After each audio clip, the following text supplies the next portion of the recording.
नमस्कार भाइयों, आप सभी का बहुत बहुत नमस्कार। आज आपके बीच में दोबारा से लाइव आए हैं। जो आज जिस मुद्दे को लेकर हम चले हैं वो हमारे जितने भी भाई बाहर फंसे हुए हैं पूरे देश भर में लॉकडाउन के कारण अपने घर नहीं आ पाए और उनके बहुत से मैसेजेस, बहुत से फ़ोन्स काफ़ी दिनों से आ रहे हैं। तो आज मैंने उन्हीं के बारे में ही बात करने के लिए एक माध्यम चुना है। मित्रों, काफ़ी भाई लॉकडाउन के बाद में देश के अलग अलग कोने में फंस गए और कुछ कारणवश जिस तरह लॉकडाउन रहा, ट्रांसपोर्टेशन बंद हो चुका है और कोरोना का जो एक मेन मकसद था लॉकडाउन का, वो हमें चेन तोड़ने का ही मकसद था। उस कारण उनको घर पे आने में बहुत नहीं पहुंच पाए, नए साधन के कारण नहीं भी आ पाए हैं। उन लोगों के लिए भारत सरकार ने भी काफ़ी गाइडलाइंस दी हैं और राजस्थान सरकार मुख्यमंत्री महोदय ने भी नई गाइडलाइंस निकाली हैं। मैं आप सभी लोगों से, और हमने भी एक यही सोचा है कि ज़िले के सांसद के रूप में हम अपना एक डॉक्यूमेंट बनाएं और एक हमने फॉर्म निकाला है जो मैं इस लाइव सेशन के बाद में आप सभी को मेरे फेसबुक पेज से मिल जाएगा। इस फॉर्म को आप फिलअप करके हमें भेज दें तो सारा डेटा हमारे पास में आ जाए, ताकि हमें पता लग जाए कि एक पर्टिकुलर शहर में, या अहमदाबाद हो, हैदराबाद हो, बेंगलोर हो, या कोई भी शहर या कोई भी स्टेट में कितने लोग हमारे क्षेत्र के वहाँ अटके हुए हैं। उसकी सूची बना के हम अपने पत्र के साथ में माननीय मुख्यमंत्री महोदय को और भारत सरकार को भिजवाने की कोशिश भिजवाएंगे और साथ ही में आपकी कोई आने की क्या व्यवस्था जो सरकार करेगी उसमें उनको एक अच्छा डेटा मिल जाएगा कि भी फ़लाँ गांव के या फ़लाँ तहसील के इतने लोग हिंदुस्तान के उस कोने में बैठे हुए हैं। तो इसी मकसद के साथ में हमने आज एक फॉर्म बनाया है और मैं आप सभी भाइयों से, मेरे युवा साथियों, आपसे निवेदन करूंगा आप ये फॉर्म जितना ज़्यादा हो सके आगे से आगे लोगों तक पहुंचाएं, ताकि लोग इस फॉर्म को भरकर अपनी डिटेल पूरी डाल दें। उसमें आपका नाम भी है उसमें होना चाहिए, आपका फ़ोन नंबर, आप कहाँ रहते हैं, ईमेल और सारी डिटेल भेजें, ताकि आने की व्यवस्था भारत सरकार और राजस्थान सरकार जो भी इसमें आने वाले 2 दिन में कदम उठाएगी उसमें हम आपकी तरफ से अपने ज़िले की सारी डिटेल्स उनको भिजवा सकें और प्रॉपर तरीके से आप लोगों को संपर्क हो जाए। जब मान लो कोई बस की व्यवस्था होगी या किसी और साधन की व्यवस्था की जाएगी तो आप तक संपर्क हो जाए और आप लोग अपने घर आने तक की पोजीशन में आए। राजस्थान सरकार ने भी एक टोल फ्री नंबर दिया है, आप उस नंबर पर भी अपना संपर्क अवश्य कर दें। एक हमारे फॉर्म को भी आप भर के भेज दें। इस फॉर्म के भरने से डिस्ट्रिक्ट कलेक्टर को और हम राजस्थान सरकार को और संबंधित सभी अधिकारियों, मंत्रियों को भी वो पत्र भिजवाएंगे, ताकि पूरा रिकॉर्ड डिस्ट्रिक्ट का हमारा आ जाए कि ज़िले के इतने लोग अलग अलग जगह पर बैठे हुए हैं। मैं सभी मेरे साथियों से पुनः निवेदन करूंगा, इस फॉर्म को हम अभी आधे घंटे बाद में हमारे फेसबुक के पेज पर एक लिंक डाल देंगे। उस लिंक को डाउनलोड करके सिंपल फॉर्म भरना है, अपना नाम, कोई फॉर्म की कॉपी नहीं चाहिए, उसमें भरते जाइए और सेंड कर दीजिए। आपके पास में हमारी पूरी लिस्ट आ जाएगी और 2 दिन के बाद में, हर 2 दिन का हम फॉर्म कलेक्ट करेंगे और 2 दिन के बाद में सरकार को भेजेंगे। तो आज से हम इसका शुरुआत करते हैं और कोशिश करते हैं जितने भाई हमारे, क्योंकि ये जो बीमारी है इसको लड़ने के लिए अपने को लंबा चलना पड़ेगा और जिस तरह की इसकी वैक्सीनेशन भी नहीं, मैं कई बार इस बात को कहा भी है, तो वैक्सीनेशन नहीं, सब आप जानते भी हैं। तो इसके लिए हम जितना ज़्यादा सोशल डिस्टेंसिंग मेंटेन करते हुए कैसे इस आने की व्यवस्था को बनाएंगे, पर हमारा मेजर काम यही है कि हम पहला आंकड़ा इकट्ठा कर लें कि कितने। सुबह से बहुत फ़ोन आते हैं कि सर हम अहमदाबाद में हैं, हम इस गांव के हैं, कोई हैदराबाद बैठा हुआ है, कोई महाराष्ट्र के किसी गांव में बैठा हुआ है, कहीं 2 लोग हैं, कहीं 150 लोग हैं। अब हमारे कई लोग आंध्र प्रदेश में 100 के ग्रुप में बैठे हुए हैं। तो ऐसा मेरा आपसे निवेदन था और इसीलिए आज मैं आपके बीच में लाइव आया हूं। दूसरी बहुत ही महत्वपूर्ण बात है मित्रों, गांव के सभी साथियों, आप सुन भी रहे हो, शहरों में भी सुन रहे हो, लोग जो ये गांव में पहुंचेंगे इन सभी से आप निवेदन करके कोशिश करिए कि इनको स्कूल में ठहराइए, गांव के अंदर ना आए, स्कूल में रहें, वहीं उनके खाने पीने की व्यवस्था हो। 10 दिन का 12 दिन का जो क्वारंटीन का टाइम होता है वो अपन पूरा कर लें और उसके बाद में उसी के टाइम साथ में जो एक टोल फ्री नंबर भी हम आपको देंगे, उस फ्री नंबर पे आप रजिस्टर करवा दीजिए कि हालांकि पुलिस डिपार्टमेंट शहर में और डिस्ट्रिक्ट में घुसने वाले हर रोड के ऊपर खड़ी है, वहाँ आपके नाम नंबर नोट होते हैं, फिर भी गांव का लोग जागरूक रहे तो वो उस चीज़ को कर लेगा, तो अपने का डेटा इकट्ठा हो जाएगा। प्रशासन को बता दिया जाए कि भी फ़लाँ आदमी हूँ मैं और यहाँ से बाहर से आया हूँ और मैं इस जो है यहाँ पे रुका हुआ हूँ। तो गांव के लोग भी जागरूक रहेंगे तो ये बीमारी अपने घर तक भी ना पहुँचे। तो अपने को सबको एक जिम्मेदारी और एक सबके कॉपरेशन की बहुत बहुत बड़ी रिक्वायरमेंट है। मैं उम्मीद करता हूँ कि इसमें कोई पार्टीबाजी नहीं हो। आज चूरू जिले का एक आम नागरिक, उसकी चिंता करने के काम सब लोग कर रहे हैं, सब नेतृत्व कर रहे हैं, और एक सांसद होने के नाते मेरी भी जिम्मेदारी यही है कि मैं भी इस चीज़ के ऊपर अपना आप तक को सूचित करूं। तो गांव में कोई व्यक्ति आए तो हम कोशिश करें कि गांव के स्कूल में 2 दिन 3 दिन रुके, प्रशासन पहुंच जाए, जांच हो जाए तो अपने घर चला जाए, घर में क्वारंटीन रहे। ये बात मैंने आपको इसलिए भी कही कि 4 दिन 5 दिन पहले 2 बच्चे कलकत्ता से आ गए, एक हमारे राजगढ़ शहर में ही आए। समझदार था लड़का कि जो घर के अंदर बाहर ही घर के कमरे में रहा।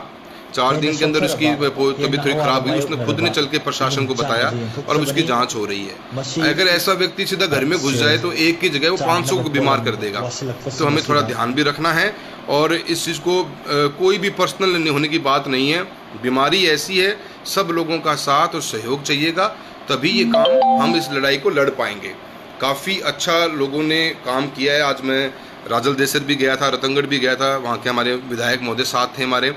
काफ़ी लोगों ने, भामाशाहों ने अच्छा पैसा बांटा है, खाने के पैकेट्स, काफ़ी बड़ी मात्रा में लोग कॉपरेट कर रहे हैं दूसरे को। कोई महिलाओं ने मास्क बनाए हैं, लोग पर पीएम केयर में डाल रहे हैं। एक ऐसे समय में हम सब एक साथ होकर मदद कर रहे हैं दूसरे की। काफ़ी गांव वाले चौकीदारी भी कर रहे हैं, ध्यान रख रहे हैं इस बात का, सैनिटाइजेशन का काम भी चल रहा है। तो ये अब 2 दिन के अंदर शायद हम जो हमारे बाहर फंसे हुए लोग बहुत दिन से, उनकी भी बेचैनी जायज़ है, हमें समझना पड़ेगा, हमें उनका साथ भी देना पड़ेगा। कई लोग बेचारे 2 दिन के लिए गए थे पर वो आज 25-30 दिन से वहीं बैठे हुए हैं। कई लेडीज़ बहुत बीमार हैं, परेशान हैं, प्रेग्नेंट हैं, जो भी किस्म की समस्याएं हैं उनके समाधान के लिए आज हमने ये बात कही। साथ ही साथ मैं एक कॉलम और भी डाल रहा हूँ जो मेरे भाई विदेश में फंसे हुए हैं। काफ़ी भाइयों का फ़ोन, विदेशों से भी मैसेजेस आ रहे हैं कि सर हमारे यहाँ खाने की व्यवस्था नहीं हो रही, मालिक ने निकाल दिया है, अब हम कहाँ जाएँ, घर आना चाहते हैं, एक बेचैनी भी है, अब इंटरनेशनल फ़्लाइट सारी बंद हैं। तो मैं आप सभी से निवेदन करूंगा, आप लोग भी अपना एक ये फॉर्म, हम आपके लिए भी एक लिंक भेज रहे हैं, उस लिंक में आप भी अपने पासपोर्ट नंबर, अपनी आईडी डाल के भेज दीजिए। हम भारत सरकार को उसका सूचित करेंगे हर 2 दिन में। तो आप अवश्य इसको डाउनलोड करके भेजें, और ताकि हम लोग सरकार को बता सकें कि भी मेरे ज़िले के इतने लोग इस देश के अंदर बैठे हुए हैं। तो देश का भी और विदेश में बैठे हुए सभी लोगों के लिए मेरा आज आप सभी से सुझाव है और आपका सहयोग की उम्मीद करता हूँ। जितना ज़्यादा हो सके इस लिंक को कॉपी करके अपने व्हाट्सएप के ऊपर, हम व्हाट्सएप ग्रुप में भी चलाएंगे इसको, ये लिंक भेजिए, अपनी डिटेल्स दीजिए, ताकि हम आपकी डिटेल को संबंधित डिपार्टमेंट तक पहुंचाने का काम करेंगे। और उम्मीद करता हूं आप जितने भी मेरे भाई बाहर से आएँ, आप कृपया करके, हाथ जोड़ के निवेदन है आपसे कि ज़िले के अंदर जब आप प्रवेश कर जाएँ, अपने गाँव तक पहुँचे, अब अपने कृपया करके घर में ना जाएँ। घर में अगर आपका कोई कमरा बाहर की तरफ है तो उस कमरे में ही रहें, खाना दूरी से ही ले लें, और 4 दिन 5 दिन का आप इंतज़ार करें। प्रशासन आपके पास में आएगा, एक टोल नंबर दूंगा, उसमें आप ज़रूर बताएंगे, और खाना खाएं, अपने घर पे रहें, और जब तक जांच ना हो जाए, क्वारंटीन पूरी ना हो जाए, एक जिम्मेदार नागरिक की तरह। इसमें ये नहीं कि आपको पता भी हो कि अब मैं बाहर से आया हूँ, शायद मैं कहीं किसी का टच हो गया हूँ, हाँ शायद मैं किसी को मेरे को पता ही नहीं चला, क्योंकि आज तक सिम्टम भी नहीं आता इसका। कुछ कोरोना के ऐसे मरीज पाए गए जिनका सिम्टम ही पता नहीं है। तो मुझे आपसे पूरी उम्मीद है और निवेदन कर रहा हूं एक सांसद होने के नाते आप सब भाइयों से, कृपया करके जिम्मेदारी दिखाएं, घर के बाहर रहें, प्रशासन को बताएं, और 14 दिन 12 दिन 10 दिन जैसा भी व्यवस्था हो उसके बाद ही अपने घर में आप जाएं। अगर आपने ये गलती कर दी या ये नादानी कर दी या बेवकूफ़ी कर दी मान लो, तो आपसे कितने लोगों की ज़िंदगी खतरे में पड़ जाएगी, आपको खुद को पता भी नहीं चलेगा। तो मैं उम्मीद करता हूं जो भी लोग आएंगे 14 डेज़ का खुद अपने स्कूल में, गांव के करें। एक टोल फ्री नंबर राजस्थान सरकार का, चूरू जिले का एक टोल फ्री नंबर, और ये लिंक, ये 3-4 जो इम्पोर्टेंट चीज़ें हैं मेरे इस लाइव आने के पश्चात आपको मैं मेरे पेज पे डाल भी दूंगा। आप सभी उसको कॉपी कर लें। लिंक पे जो भाई बाहर बैठा हुआ है वो अपना डिटेल भर के हमें भेज देगा। टोल फ्री नंबर पे आप अपनी सूचना दे देंगे कि भी मैं यहाँ पे हूँ, तो राजस्थान सरकार भी इस सूचना को अपने पास रख रही है। साथ ही साथ चूरू जिले के टोल फ्री नंबर पे आप अपनी पोजीशन बताएंगे जी कि मैं गांव में पहुँच गया हूँ और मैं इस क्षेत्र से आया हूँ, मेरा कृपया करके मेरी जांच कर दी जाए। जब तक जांच ना हो, जब तक आप अपने घर में नहीं जाएंगे, ये बात आप अपने आप को 1000 बार समझा लें। इसमें कोई भी कोताही ना हो। कॉपरेट करना सभी का अपना खुद की जिम्मेदारी है। और रजिस्ट्रेशन के अंदर कई भाइयों को हो सकता है इंटरनेट की और स्मार्टफोन ना हो, इंटरनेट ईमेल आईडी ना हो। आप ई मित्र की सहायता लीजिए, उनके मार्फत भरवाइए और इस काम को पूरा कीजिए। हो सकता है 10 में से 3 आदमी 4 आदमी ऐसे भी हों जिनको इंटरनेट यूज़ नहीं करना आता हो, नहीं जानते हों। किसी भी अपने भाई बंधु की सलाह ले लीजिए और उसके साथ आप ये ई मित्र की सहायता ले लीजिए और ये फॉर्म को भर के आप हमें भिजवाने का काम करें।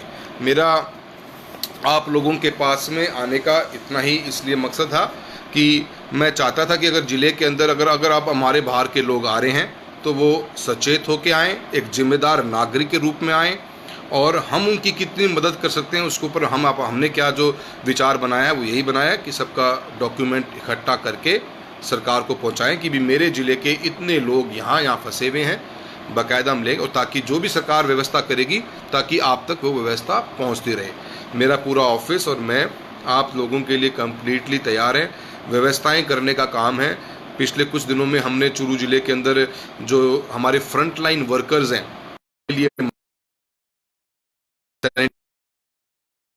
किट दी ताकि हमारा फ्रंट लाइन वर्कर सेफ रहे और हमारी सेवा करने में जो उन्होंने इतनी मेहनत हिम्मत कर रहे हैं उनका हम सहयोग कर सकें।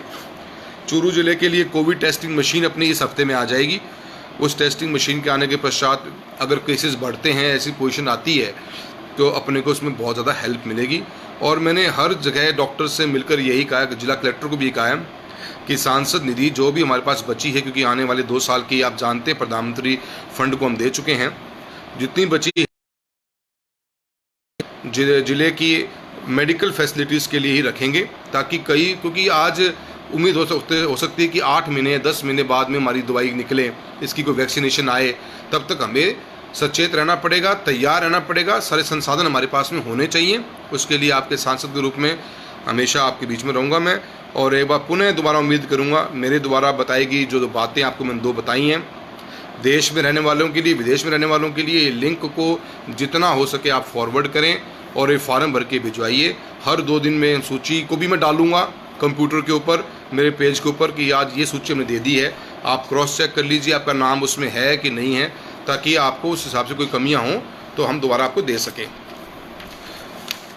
मित्रों, इसके साथ साथ में मैं सभी भामाशाहों से भी एक अपील करना चाहता हूं। ये समय मेडिकल फैसिलिटीज़ को इम्प्रूव करने का बहुत ज़्यादा है, हमें उसको इम्प्रूव भी करना है। और काफ़ी भामाशाह अच्छा काम देखा मैंने आज राजस्थान के अंदर कि जो खाद्य सुरक्षा से लोग जो जुड़े हुए थे उन लोगों को तो सरकार राशन दे ही रही है, पर उससे वंचित रह गए और BPL के हैं, APL के हैं, उन लोगों ने बाकायदा लिस्ट बना के उन लोगों तक भी अपना राशन पहुंचाने का काम किया है। काफ़ी भामाशाह आगे भी आए हैं, हमारे कई लोगों ने काफ़ी अच्छा योगदान दिया। आज राजस्थान में भी दिया। एक सांसद के नाते जो मैंने पैसा दिया है अभी तक मेरा करीब 1 करोड़ 7 लाख रुपए से ऊपर हमने चूरू ज़िले के अंदर इस मेडिकल फैसिलिटीज़ को सुधार करने के लिए दे दिया। मैं और भी बड़े भामाशाहों से निवेदन करूंगा कि आप आगे बढ़कर इस सिस्टम के अंदर हमारी मदद करें। जिला प्रशासन को हमें काफ़ी बेड्स भी देने की हमने सोची है और हम एक मशीन और भी लाने की सोच रहे हैं और व्यवस्थाएं बनाने के लिए कर रहे हैं। तो मैं उम्मीद करता हूं जो हमने दिया है वो चूरू के अंदर 24 लाख रुपए के तो PP किट्स और मास्क दे दिए हैं, 15 लाख का ट्रांसफार्मर दे दिया है, 20 लाख की टेस्टिंग मशीन का दे दिया हमने विद उसमें सैंपल्स भी आ गए हैं, टेस्टिंग किट आ गए हैं हमारे। 31 लाख के हमने वेंटिलेटर्स के 2 सेट दे दिए हैं मेडिकल कॉलेज को। 12 लाख रुपए का वाटर टैंक मांगा है डॉक्टर्स ने चूरू के अंदर के हमारे पास पीने की बहुत बड़ी समस्या है, वो उनको दे दिया है। और 5 लाख रुपए हमने नौर के लिए एक्स्ट्रा, भादरा के लिए एक्स्ट्रा दिए हैं, उन्होंने वहाँ पे किट्स वगैरह और मांगी हैं। इसके अलावा जो भी होगा कुछ पैसा मैंने सेव रखा है कि आगे और भी समस्या आएंगी तो हम आपकी ज़रूर मदद करेंगे। अब मैं आप लोगों के कुछ प्रश्न लेना चाहूँगा और कोशिश करूँगा कि मैं जो मैंने बात कही है उसको तो आप आगे बढ़ाएंगे ही बढ़ाएंगे। और स्पेशल युवा साथियों, अपना घर, अपना गांव, अपना ज़िला अपने को संभालना है, मजबूती के साथ संभालना है और एक जिम्मेदारी के साथ संभालना है। इसको लाइटली मत लेना। बीमारी के लक्षण दूसरे इंसान में अपने को दिखते नहीं हैं। कौन क्या लेके चल रहा है ये हमें पता भी नहीं चल पाता। इलाज नहीं, उतनी व्यवस्था नहीं इस देश के अंदर आबादी को देखते हुए। तो मैं आपसे निवेदन करूंगा, ज़रा जागरूक रहिए, कोऑपरेट कीजिए और सहयोग कीजिए, और जो आए उसको एजुकेट भी कीजिए। लापरवाही से अपने को नहीं चलना है। सोशल डिस्टेंसिंग बहुत बड़ी ज़रूरत है। और हमारे जो लाइफस्टाइल चेंज हो गए, हाथ धोना, मास्क पहनना, दूरी रखना, लोगों से मिलना है तो नमस्कार करना, ये जो हमारे लाइफस्टाइल चेंजिंग हुई हैं, और भी जो चीज़ें बहुत हुई हैं, उनका हम बिल्कुल स्पेशल ध्यान रखें। अब मैं आपकी कुछ प्रश्न कोई भाई पूछना चाहे तो मैं अवश्य जवाब देने की। संजीत चौधरी साहब ने पूछा, लॉकडाउन और बढ़ाने की स्थिति ज़रूरत नहीं। संजीत जी, इसका फैसला अपन डॉक्टर्स पे और वैज्ञानिकों पे छोड़ते हैं। उनकी जो भी राय होगी उसी अनुसार अपन चलेंगे और कोशिश करेंगे। देश के प्रधानमंत्री पूरा इसके ऊपर डिटेल कर रहे हैं और साथ में हर स्टेट को अपनी जिम्मेदारी दे रखी है। मुख्यमंत्री महोदय ने भी बड़ा अच्छा काम किया है और काफ़ी कुछ चीज़ें कंट्रोल की जा रही हैं। जैसा उनको उचित लगेगा, जो उनके पास आंकड़े आएंगे उस हिसाब से जो फैसला लें, हमारा फ़र्ज़ है एक आम नागरिक की तरह उनको फैसले को माने हम। कुमार अशोक जी, आप कुवैत में हैं तो मैंने कुवैत के लिए आपको लिंक भेज रहा हूँ। आज आप अवश्य अपनी डिटेल डालिए। मैं मंत्रालय से 2 दिन बाद में पत्र लिख के सारी डिटेल उनको भिजवाऊँगा और आपकी कोई समस्या वहाँ होगी तो उसके लिए पक्की आपकी मदद करेंगे। पंकज शर्मा जी, इस महामारी में हम किससे कैसा हेल्प कर सकते हैं? मैंने अभी बताया शर्मा जी कि अपने को लोगों की हेल्प करनी है, जागरूक करना है, और जो बाहर से आ रहे हैं उनका स्पेशल ध्यान रखें, अपने मोहल्लों में, अपने गांव में, अपने घर के आसपास। और निवेदन करें कि आप इसमें इमोशनल ना हों, घर से बाहर रह लीजिए, आप अपने गांव तक पहुंच जाएं, वो बड़ी बात है। गांव से घर तक पहुंचने के लिए थोड़ा इंतजार कर लीजिए, इसमें कोई बुराई नहीं होगी। मैं अभी जो लगी है, जो हम फॉर्म हैं, हो सकता है कि एक ही घर के 4 सदस्य एक साथ वहां रहें, चारों सदस्यों का अलग अलग फॉर्म, एक आदमी का एक ही फॉर्म भरा जाएगा ताकि हमारा आंकड़ा निकल के आए। क्योंकि हमारे कॉलम में ये नहीं हो सकता कि हम 10 आदमी हैं, नहीं, हर व्यक्ति अपना फॉर्म खोले, लिंक दोबारा खोल ले, नाम भर दे, लिंक दोबारा खोल ले, फिर जमा करवा दे। अलग अलग इसमें इंफॉर्मेशन जाएगी। और इसमें जो राजस्थान सरकार ने टोल फ्री नंबर दिया है उसके ऊपर आपको ज़रूर फोकस करना है, उसके ऊपर भी नोट करवाइए, मुझे भी करवा दीजिए। मैं एक सांसद के नाते डिस्ट्रिक्ट कलेक्टर को पूरी फाइल बना के दूंगा कि जी ये लोग यहाँ बैठे हुए हैं, ताकि कल को जैसे कभी कोटा से बच्चे आए, बसेस गई, शायद हो सकता है कुछ बच्चे उसमें फिर भी रह गए, उन तक इन्फॉर्मेशन नहीं पहुँच पाई, तो ऐसी व्यवस्था नहीं होगी। इसलिए हमने ये कार्रवाई अपने तर्ज पे करने की कोशिश करी है। मुकुल सोनी जी कह रहे हैं